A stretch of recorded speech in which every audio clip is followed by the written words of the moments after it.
मामूली कहासुनी में बात जान जाने तक पहुंच जाए तो इसे क्या कहा जा सकता है। यह किस्सा कुछ ऐसा ही है। बागपत में बड़े भाई को छोटे भाई को बुरा भला कहना इतना महंगा पड़ गया कि उसे उसकी कीमत अपनी जान देकर चुकानी पड़ी। इस हैरत अंगेज और सनसनीखेज वारदात ने सभी को चौंका दिया है और सवाल छोड़ गया है कि क्या गुस्सा वाकई इंसान को शैतान बना देता है। देखिए।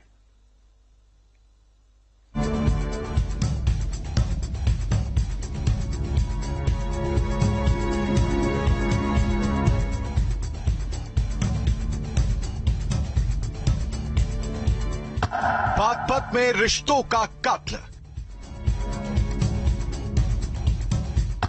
छोटे भाई पर भाई की हत्या का आरोप।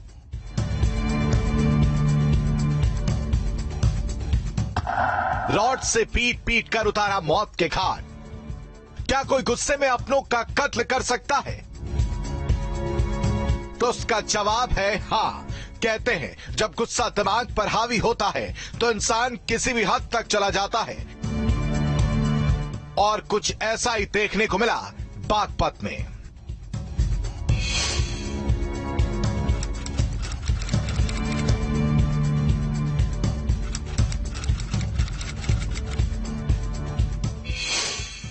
पुलिस की गिरफ्त में खड़े जिस शख्स को आप देख रहे हैं उसे ना तो अपने किए पर कोई मलाल है और ना ही कोई पछतावा। दरअसल बागपत शहर कोतवाली के बली गांव में 40 साल के श्यामवीर देर रात अपने कमरे में सोए हुए थे। तभी रात के तकरीबन 11 बजे शमशीर का छोटा भाई नशे की हालत में घर पर पहुंचता है और किसी को उसके नशे की फर्क ना लगे इसके लिए वो चोरी चुपके सीधे किचन में पहुंचता है और खाना खाने लगता है। तभी उसके बड़े भाई श्यामवीर की अचानक आंख खुल जाती है और वो सीधे किचन की तरफ पहुंचता है। उसके सामने उसका छोटा भाई ज्ञानू उर्फ ज्ञानेंद्र के हाथ से खाना छीनता है और ज्ञानू को लेट आने पर उसे डांटता और फटकारता है और दोनों के बीच मारपीट होने लगती है। इस बीच परिवार के बाकी के लोग बीच बचाव करते हैं और दोनों को समझाकर दूसरे कमरे में भेज देते हैं। लेकिन अपने साथ हुई मारपीट को लेकर ज्ञानेंद्र का गुस्सा कम नहीं होता और वो अपने साथ हुई मारपीट का बदला लेने की ठान लेता है। आरोप है कि ज्ञानेंद्र सीधे अपने बड़े भाई श्यामवीर के कमरे में दाखिल होता है और लोहे की रॉड से श्यामवीर के चेहरे और सिर पर ताबड़तोड़ वार करता है। श्यामवीर की चीख सुनकर परिवार के लोग जैसे ही मौके पर पहुंचते हैं तो खून से लथपथ श्यामवीर जमीन पर पड़ा होता है, लेकिन तब तक ज्ञानेंद्र मौके से भाग जाता है। आनन फानन में परिजन लहूलुहान हालत में श्यामवीर को अस्पताल लेकर पहुंचते हैं जहां डॉक्टर उसे मृत घोषित कर देते हैं। इसके बाद मानो परिवार के लोगों पर पहाड़ टूट जाता है। देर रात हुई सनसनीखेज मर्डर की वारदात की सूचना जैसे पुलिस को मिलती है, इसके बाद पुलिस आरोपी ज्ञानेंद्र को गिरफ्तार कर लेती है और उसकी निशानदेही पर आला कत्ल यानी लोहे की रॉड बरामद कर लेती है। कोतवाली बागपत क्षेत्रांतर्गत बली गांव में दो भाइयों श्यामवीर व ज्ञानेंद्र के बीच रात नशे की हालत में झगड़ा हो गया, जिसमें अभियुक्त ज्ञानेंद्र द्वारा बड़े भाई श्यामवीर के सिर पर चोट मार दी गई, जिससे श्यामवीर की मृत्यु हो गई। मृतक के शव को पोस्टमार्टम हेतु भेज दिया गया है। अभियुक्त ज्ञानेंद्र को गिरफ्तार कर लिया गया है। पुलिस द्वारा अभियोग पंजीकृत कर अग्रिम वैधानिक कार्यवाही की जा रही है। श्यामवीर की हत्या से इलाके के लोग सकते में हैं और सभी के दिलो दिमाग में यही सवाल उठा है, कैसे थोड़ी देर के गुस्से में इंसान आपा खो देता है और मामूली बात को लेकर कैसे अपने रिश्तों का कातिल बन जाता है। क्राइम कंट्रोल के लिए बागपत से मनुदेव के साथ टीम न्यूज स्टेट। कहते हैं कि प्यार अंधा होता है और जो इस प्यार के चक्कर में पड़ गया उसका ऊपर वाला ही मालिक है। प्यार के अंधेपन में प्रेमी प्रेमिका अपने प्यार में कांटा आने पर कई घटनाओं और वारदातों को भी अंजाम देते हैं। अपने प्रेमी प्रेमिकाओं के अजब गजब हैरान कर देने वाले कई किस्से सुने और देखे होंगे, लेकिन आज औरैया पुलिस ने हत्या के मामले का जो खुलासा किया है, यकीन मानिए उसे देख और सुनकर सभी के पैरों तले जमीन खिसक जाएगी। देखिए।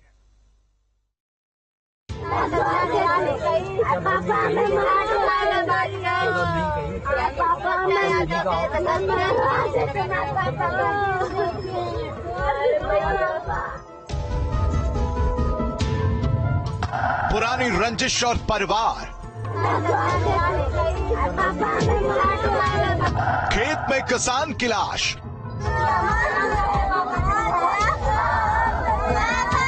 अब हुआ चौंकाने वाला खुलासा।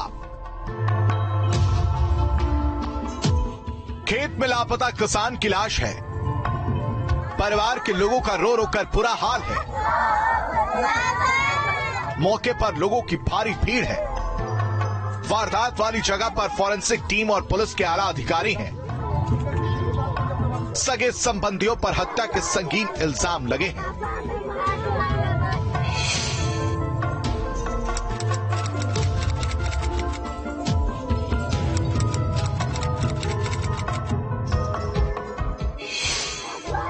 छब्बीस अप्रैल को औरैया की सदर कोतवाली के गांव भरसेन में 40 साल के सर्वेश कुमार की लाश मिली थी। जैसे ही सर्वेश की लाश की सूचना परिवार के लोगों तक पहुंची तो हर कोई सकते में आ गया। दौड़े भागे परिजन मौके पर पहुंचते हैं तो मंजर वाकई खौफनाक था। सर्वेश के बेटे अंकुश ने अपने सगे चाचा चाची समेत 6 परिजनों के खिलाफ अपहरण कर हत्या का आरोप लगाया था और थाने में उनके खिलाफ तहरीर भी दी थी। ये जो डेथ हुई कौन थे तुम्हारे? ये मेरे पिताजी थे। क्या मामला था, कैसे इनकी हत्या हुई है? ये भूसा के बारे में लड़ाई हो गई थी। ये लोग पापा हम तो वहाँ पे दुकान पे चले गए थे। ये मेरे चाचा की 3 साले थे। ये लोग भूसा भरने आए थे। इन लोगों ने हमसे बोला, हम वहाँ पे निकल गए थे दुकान पे। पापा की लड़ाई हो रही थी। दीदी ने हमें आवाज़ दी तो हम वापस आए तो ये लोग मार मूर के चले गए थे। तो हमने पापा को लिए पकड़ा अपने। तो पापा को पकड़ने के बाद में हमें तार लग गई। तार से हम नीचे गिर गए तो हमें नाले में आ गई। फिर आगे बाद में पापा चले गए। इन लोगों ने, उनके चाचा के मेरे 3 साल ने ये बोला कि अगर असल बाप के हो तो आगे चल के आओ। मेरे चाचा के 3 साले ने बोला तो पापा ने साइकिल उठाई। पापा साइकिल लेके तुरंत चले गए। मैं 3 दिन से ढूंढ रहे, उस दिन भी परसों भी ढूंढा है। परसों 12-1 बजे तक ढूंढा और आज भी ढूंढा हमने। 12-1 बजे तक नहीं मिले हमें। इनने हमें, मेरे चाचा ने ऐसी बात कही हमसे मोबाइल द्वारा हमें गए और ही दवा लेने। तो वहाँ से लौटे आएंगे तो हमने फिर वहाँ से ढूंढा नहीं मिले हमें। 12 बजे तक हमने हर जगह ढूंढा रहे। सब लोगों से पूछ डाला। हमारे साथ में 4-5 लड़के थे, उनसे भी साथ में लिखवा के 2-2 गाड़ी। 3 दिन से लापता थे? 2 दिन से। 2 दिन से? हाँ, परसों से आवाज कल है, आज मिले हैं सुबह। मौके पर पहुंची पुलिस ने सर्वेश कुमार की लाश को कब्जे में लिया। पुलिस ने परिजनों की तहरीर के आधार पर आरोपियों की गिरफ्तारी के लिए टीमों का गठन किया था। ये दिनांक 26/4/2022 को थाना कोतवाली को ये सूचना मिली कि कोतवाली क्षेत्र के ही गांव भरसेन के एक व्यक्ति की सर्वेश नाम के एक व्यक्ति की जो है वो अपहरण करके हत्या कर दी गई है। उसी सूचना पर थाना कोतवाली ने मुकदमा पंजीकृत किया और उसमें जांच पड़ताल शुरू की। इस एफआईआर में जो वादी मुकदमा है मृतक का पुत्र, उसने 6 लोगों के खिलाफ नामजद रिपोर्ट कराई थी, जो उसके सगे चाचा और उसकी पत्नी तथा उसके चाचा और पत्नी के 4 ससुराली जन भी शामिल थे। बाद में इन्वेस्टिगेशन में जब जांच पड़ताल शुरू हुई और सर्विलांस और बाकी सब चीजों की मदद लेकर के पुलिस ने अपना काम शुरू किया। परिजनों की तरफ से तहरीर मिलते ही पुलिस और सर्विलांस टीम को वारदात वाली जगह से सबूत मिले। इस दौरान जांच टीम को मोनू नाम के युवक का पर्स मिला, जिसमें उसका आधार कार्ड और पैन कार्ड भी था। इसके बाद पुलिस को यकीन हो गया कि सर्वेश की हत्या में मोनू का हाथ होने की आशंका है। पुलिस ने गांव भरसेन से मोनू उर्फ वेंकेश उर्फ शीलू उर्फ झुर्री को सोमवार सुबह गांव से गिरफ्तार कर लिया और पूरे मामले का राज फाश कर दिया। ये बात प्रकाश में आई कि 2 व्यक्ति जो गांव भरसेन के ही रहने वाले थे, मोनू और सीलू झुर्री, इन लोगों ने इस सर्वेश की हत्या की थी। हत्या के पीछे का कारण जानने पर पता लगा कि जो मोनू नाम का अभियुक्त है, इसका मृतक सर्वेश की छोटी बेटी से प्रेम संबंध थे और मृतक इसका विरोध करता था और चूंकि 2 दिन पहले मृतक का और उसके भाई के बीच में भूसे खेत के भूसे के विवाद को लेकर के कुछ झगड़ा हुआ था और उसी को फायदा उठा करके इसने मृतक अपने घर से चला गया था और दिनांक 25/4/2022 को सवेरे करीब 4-5 बजे ये मृतक और जो मारने वाले हैं दोनों लोग इनका आमना सामना हुआ, आपस में गाली गलौज हुई और उसी में इन लोगों ने उसे रास्ते से हटाने के लिए दोनों अभियुक्तों ने इसका गला दबाकर हत्या कर दी। पुलिस ने जब आरोपियों से पूछताछ की तो आरोपियों ने अपना जुर्म कबूल कर लिया। आरोपी ने पुलिस को बताया कि सर्वेश के परिवार की एक युवती से उसके प्रेम संबंध थे और सर्वेश भी इसका विरोध करता था और उसे अपमानित करता था।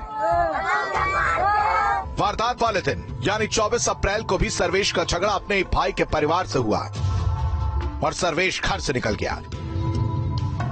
मोनू को लगा कि यही मौका है और उसने अपने साथी शीलू के साथ मिलकर सर्वेश की गला दबाकर हत्या कर दी और शव को ले जाकर खेत में फेंक दिया और उसकी साइकिल लेकर दोनों भाग निकले।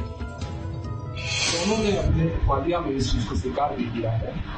हम लोग इनको इनके खिलाफ जो भी विधिक कार्रवाई कर रहे हैं और आज इनको जुडिशियल रिमांड के लिए भेजा जा रहा है और इसमें जो भी सक्सेस कार्रवाई है वो करके जी आरोपी जो पकड़े गए हैं इनका आपराधिक इतिहास भी है कोई? इनका अभी कोई आपराधिक इतिहास हमारे थाने पर नहीं है। अन्य जनपद के अन्य थानों से हम लोग प्रयास कर रहे हैं कि कोई आपराधिक इतिहास होगा तो उसको भी हम सर्वेश कुमार की हत्या के मामले में पुलिस ने जो पर्दाफाश किया है वो वाकई हैरान कर देने वाला है।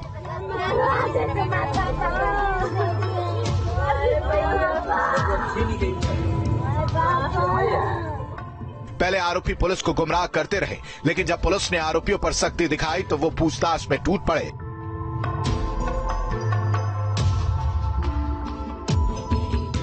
और सर्वेश की हत्या की बात को कबूल कर लिया। फिलहाल पुलिस ने सभी आरोपियों को गिरफ्तार कर जेल भेज दिया है। क्राइम कंट्रोल के लिए औरैया से अश्वनी वाजपेयी के साथ टीम न्यूज स्टेट। जिला मुजफ्फरनगर में सोमवार रात तकरीबन सभी लोग ईद की खुशियां मनाने की तैयारी कर रहे थे। नईम भी इस बार ईद मनाने को लेकर काफी खुश था। नईम एक दुकान पर गया, वहां उसका किसी सामान के पैसे को लेकर कहासुनी हो गई। विवाद बढ़ ही रहा था कि तभी हमलावरों ने जेब से चाकू निकाल लिया और उसके सीने में भोंक दिया। लहूलुहान हालत में नईम जमीन पर गिरा था, दर्द से चीख रहा था। उसकी आंखों के सामने अंधेरे छाने लगे। तभी स्थानीय लोग उसे अस्पताल लेकर पहुंचे। अफसोस, तब तक नईम दम तोड़ चुका था।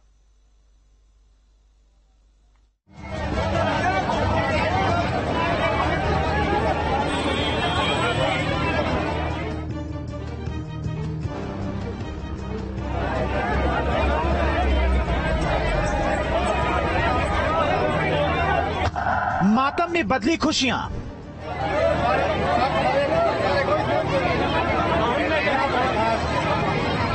पैसों के विवाद में कत्ल।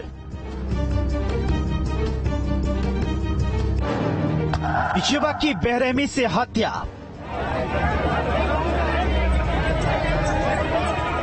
हर तरफ हंगामा है।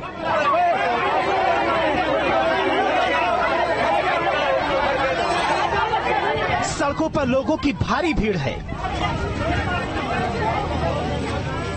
पुलिस प्रशासन के खिलाफ लोगों का गुस्सा भरपूर है, लेकिन ये गुस्सा है नईम की मौत का। ये हंगामा है नईम के कातिलों को पकड़ने का।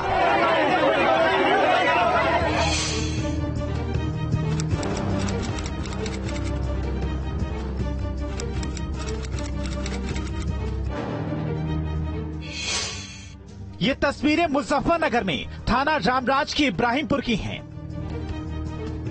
जहां सोमवार रात उस वक्त सनसनी मच गई जब नईम नाम का युवक कसरत की दुकान पर सामान खरीदने के लिए गया था,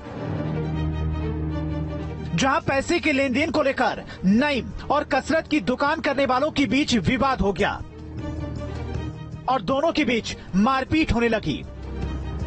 समीर, आसमा और रहनुमा ने चाकू निकाला और नईम के पेट में भोंक दिया। चाकू लगते ही नईम लहूलुहान होकर जमीन पर गिर गया। मौके पर शोर सुनकर पहुंचे मुस्तकीम और जुबैर ने भी आरोपियों पर हमला कर दिया। इस बीच किसी ने डायल 112 को वारदात की जानकारी दी। सूचना पर पहुंचे डायल 112 पर तैनात पुलिस कर्मियों ने गंभीर रूप से घायल नईम को अस्पताल लेकर पहुंचे, जहां इलाज के दौरान उसकी मौत हो गई। जैसे ही नईम की मौत की सूचना परिवार के लोगों को हुई, उनके पैरों तले जमीन खिसक गई। सरेआम हुई नईम के कत्ल की वारदात से पुलिस के आला अधिकारियों में हड़कंप मच गया है। आनन फानन में मौके पर पहुंची पुलिस ने नईम की लाश को कब्जे में ले लिया और उसके शव का पोस्टमार्टम कराया। पोस्टमार्टम के बाद नईम के परिवार के लोग कातिलों को जल्द पकड़ने की मांग करने लगे और गुस्साए परिजनों और स्थानीय लोगों ने जमकर हंगामा शुरू कर दिया। कई घंटों तक ग्रामीणों ने सड़क पर जाम लगाया और जमकर नारेबाजी की। पुठी इब्राहिमपुर में एक रात हत्या हुई है, उस क्या मामला है सर? रामराज थाना क्षेत्र के पुठी इब्राहिमपुर में एक हत्या की घटना घटित हुई है। विस्तृत जांच से ये पता चला है कि पैसे के लेन देन के लिए आपस में इनमें कहासुनी हुई और कहासुनी के बाद अभियुक्त पक्ष ने मृतक को चाकू मार दिया, जिससे उसकी डेथ हो गई। घटना का अभियोग पंजीकृत कर लिया गया है। बॉडी का पोस्टमार्टम प्रत्यात्मा की कार्यवाही कर दी गई है। जो नामित अभियुक्त हैं उनमें से कुछ अभियुक्तों को हिरासत में लेकर के विस्तृत पूछताछ की जा रही है और शेष अभियुक्तों की गिरफ्तारी के लिए प्रयास किए जा रहे हैं। शीघ्र ही गिरफ्तारी कर दी। अभी कितने लोगों की गिरफ्तारी हुई है? 2 लोगों को हिरासत में लेकर के उनसे पूछताछ की जा रही है। एसपी देहात अतुल श्रीवास्तव ने पूरे मामले की जानकारी ली और परिजनों की तहरीर पर आरोपियों के खिलाफ केस दर्ज कर लिया। साथ ही पुलिस ने नईम की हत्या में शामिल कुछ लोगों को हिरासत में लिया है। तब जाकर स्थानीय लोग और परिवार के लोगों का गुस्सा शांत हुआ। इसके बाद परिजनों ने नईम की लाश को सुपुर्दे खाक किया। दिन दहाड़े हुई नईम की हत्या से पूरे इलाके के लोग सख्ते में हैं। क्राइम कंट्रोल के लिए मुजफ्फरनगर से रविंद्र के साथ टीम न्यूज स्टेट।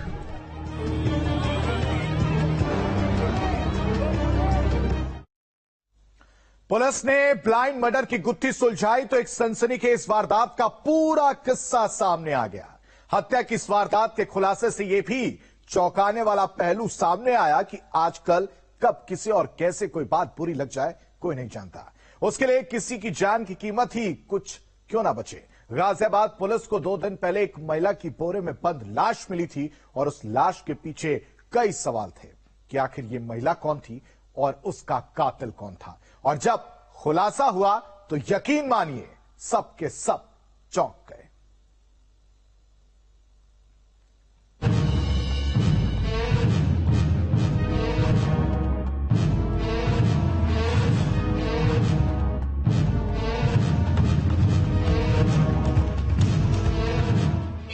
बोरे में मिली महिला की लाश।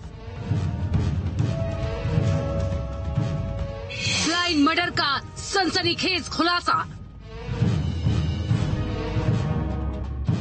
अवैध संबंध के शक में कत्ल। पुलिस की गिरफ्त में खड़े जिस शख्स को आप देख रहे हैं, उसकी करतूत ने सभी को चौंका दिया है।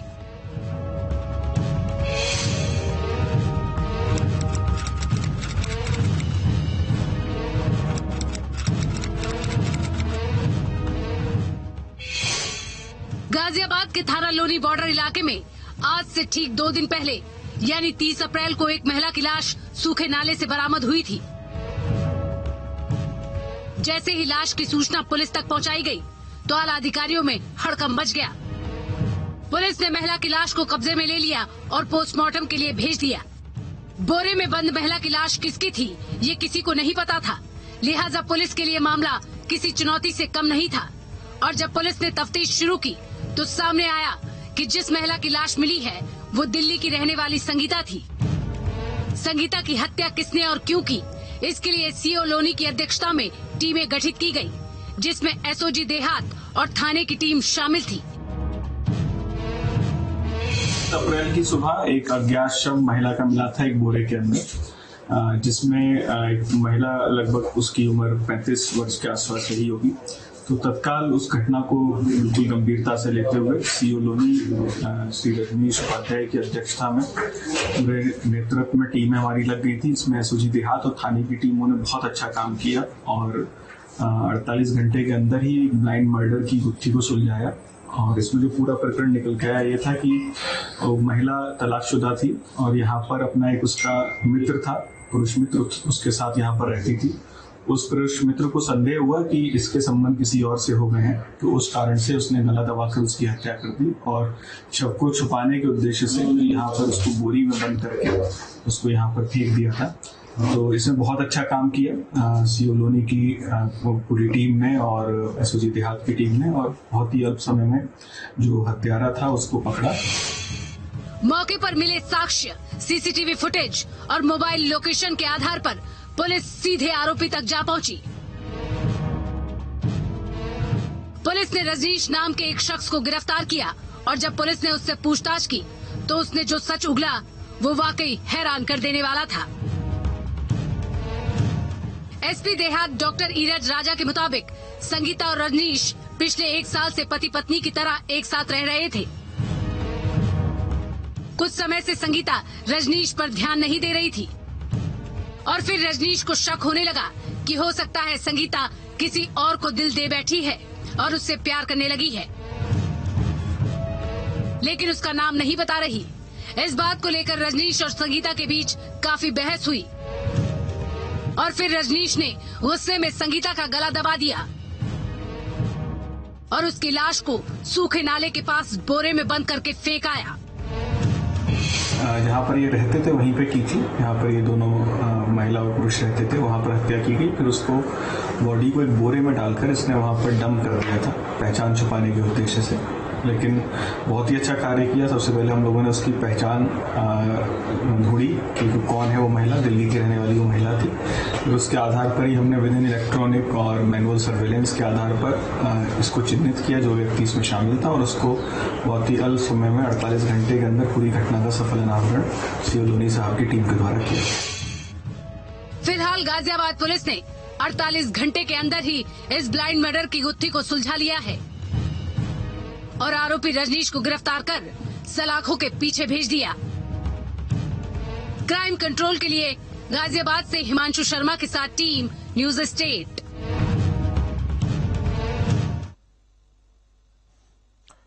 क्राइम कंट्रोल में अभी के लिए बस इतना ही, लेकिन हमारी आपसे अपील, सतर्क रहे, सावधान रहे, अपने आसपास रहने वाले हर उस शख्स पर नजर रखें जो संदिग्ध लगे, ताकि कोई अनहोनी आपके दरवाजे पर दस्तक ना दे सके। नमस्कार।